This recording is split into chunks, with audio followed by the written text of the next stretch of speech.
So we should move on to Castle now, Yes. right? 1, 2, 3. Yay! We're so good at drama, you guys. We're Totally taking so another good cookie, at drama. 'cause I'm really hungry. Do you want to fix I it? don't want to eat on camera, but thank you. I'll eat it after. I'm Handsy. counting. So far, I'm owed, I believe, 3 cookies, maybe 4. Well, if we one count from comedy, before, yeah. So for me, I said this in the beginning of the season for Castle, and I watched the premiere, not sure if I was going to watch the show anymore after last year. There were a lot of things last year that are too many standalone filler episodes, too many episodes I just thought weren't well written, yada, yada, yada. We don't have to rehash that. But this season, it's brought me back to what I love about the show. I feel like they all have, whether it's because Beckett and Castle are together or not, I don't want to make an argument one way. I just think that there's a different energy to the show. They all seem like they're having fun again. And there have been some really great, mythology episodes, but even the ones that are standalone, I think have been really interesting. And it's still a procedural in the sense that you can pretty much figure out who the killer is every time immediately. But it doesn't matter to me anymore because I enjoy the banter between them again, and the banter watching how they solve the case, not only in terms of the police stuff that goes into it, but this year they've taken some risks with the storytelling, with the documentary style episode. That was just really fun and different, and the aspect of keeping their relationship a secret in the back of everything. Yeah. So I don't know, I'm not quitting Friends right now, and it's really hard. why? Keeping the relationship a secret. Oh. They don't know, we know. Anyway, no, I don't know. It's hard for me to verbalize because, we talked about, when we said we were going to do this, I had said I need to sit down and rewatch some of the episodes because I don't really remember them. And then when I actually sat down to do it, I realized, no, I do remember all of them. I just didn't realize they were this season because they feel like they were a long time ago for some reason. It hasn't aired in a while. Maybe that's it, but to me, that going back and watching them to do this kind of allowed me to fall in love with the show again in a weird way, because I watch it every week, but I don't really cover it every week, so I'm half paying attention. But it's just been really fun this year, and I don't even know. That's just, I think the bottom line is I just feel like if you're gonna be a procedural and you're gonna do things that countless other shows do, if you can't, you're not going to be completely unique, no one is, but if you can have fun while you're doing it and you can make me have fun while you're doing it, that's all I really want. If you want me to tune in every week to care about your characters, they need to be enjoyable, and they need to be enjoying themselves, and I feel like they are. Yeah, it's one of those things where various times over the season I've gone behind on Castle because, again, too much stuff. Right. But it's I'd marathon it, and it's, when you make the transition to sexual tension and the will they, won't they, to actual couple, it's always a tricky thing because unless it's, spontaneous, you didn't see the couple coming, there's expectations, there's, depending on the show, and in this case, so much of the show depends on their chemistry. It depends on them. Right, now especially because they're together. But it depended on it from the pilot. So this wasn't a show about... No, I know, but now... Like an SVU, for instance, where if there's chemistry between the leads, okay, fine, bonus, you can play with that once in a while. This show was always about a writer and his muse. But once you put them together, I feel like the pressure's really on, because if people don't like them together, then what do? Because you can't go back to will they, won't they, once they've been together. You could. I'm not saying they're going to. No, but it's not the same dynamic, is what I mean.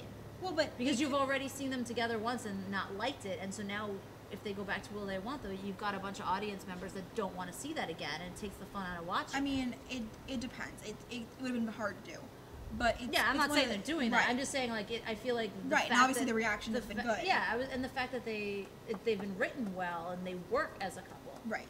Because that's always the scary thing. Right. It's one of those things where it's you just never really know, because there's so much at stake. There is so much, given the fact that they work together, and he has a kid, and he has a mother who's always around. She has her coworkers. There's so much that could have been wrong. And it's so easy to even have the best chemistry and the best couple just implode when they get together because the writers can't handle it. And we've seen it before. We've seen cases where great couples just cannot make it. And, you know, they've done so much right with this coupling. They've done, you know, there's, as much as they are the center of the show, for the most part, it's not like it's been forced down our throat. I mean, yes, we totally have them being coupled, being a part, you know, it's worked into the series. You know, when they went to the Hamptons.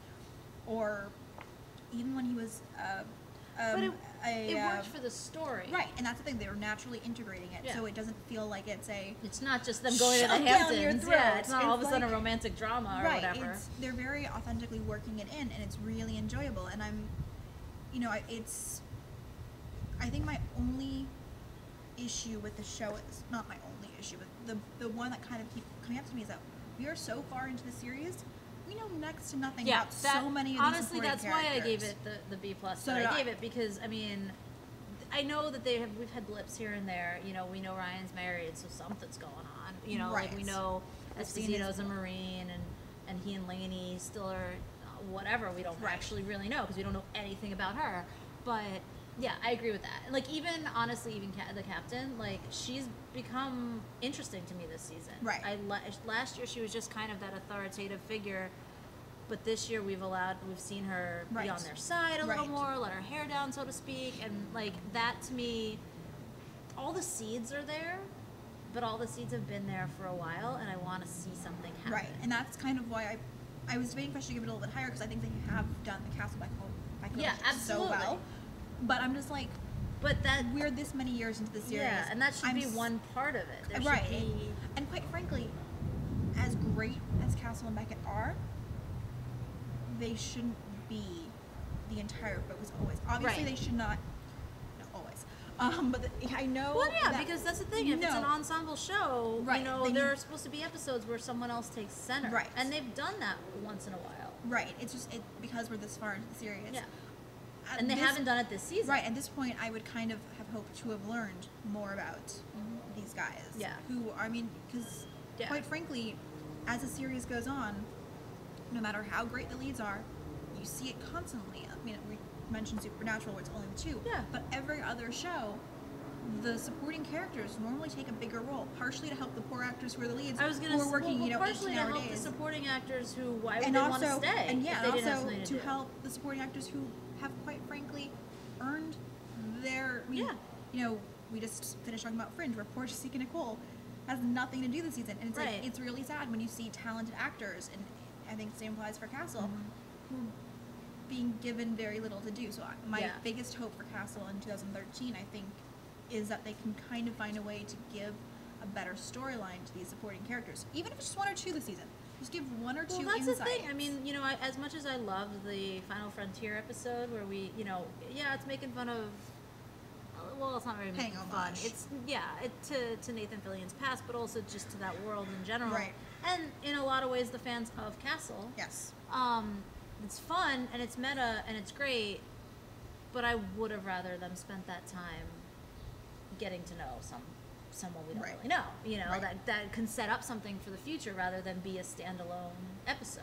Right. So, I mean, look, I'm having more fun with it than I've had in a really long time, and I still enjoy watching it, but it has fallen to the whole procedural, I'll get to it when I get to it type of watching. So I make it a little more priority in terms of Mondays so far this season, because mid-season there wasn't a whole lot on Mondays. But now, in the winter, everything is on Mondays, so I'm a little scared. Oh, we don't need to get into that right now. Okay, we'll get into a lot of things that I cover, but Mondays are the new Sundays. I've said this before from winter 2013. I'm scared, but anyway, so I'm just hoping that they can keep it up, because I want to keep watching it on Monday nights, even if not live on Monday nights. So